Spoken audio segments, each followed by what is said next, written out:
Chapter 19. Cease ye from man. One of the minor pleasures of life is to be able to say, whether we say it or not, "I told you so."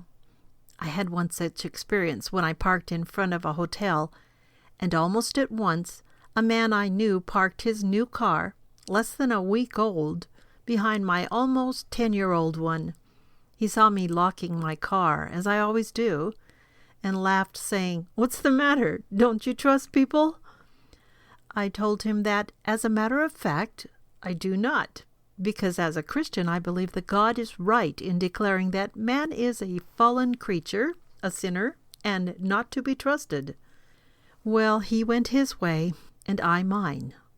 About an hour later I returned to find him swearing and shouting for police help. A drunk from the hotel bar had crawled into the back seat of his car, gotten sick, leaned over the driver's seat, and vomited heavily. The seat was filthy and stank. A police officer took away the sleepy drunk, but the man still had to clean up a filthy seat before he could drive away. He was swearing angrily and steadily as he looked for something to use as a cleanup rag. The nearby service station was closed, and the hotel offered only paper towels.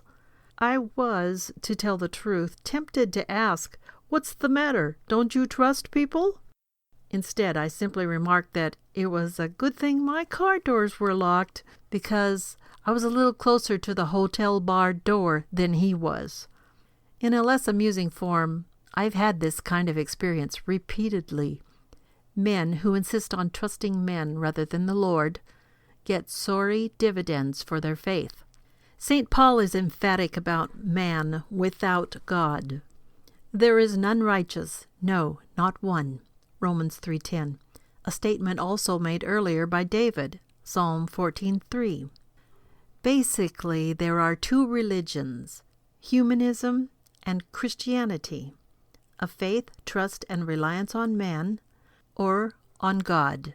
We either make the foundation of our faith one or the other, God or man. We cannot serve two masters. Our problem today is not a lack of faith, but too much of the wrong kind of faith, faith in man. Hence, we look to politicians and educators for salvation rather than the Lord. We act as though each politician can somehow give us paradise, when all he can give us is more of man and his sin. We cannot serve both God and mammon, or both God and man.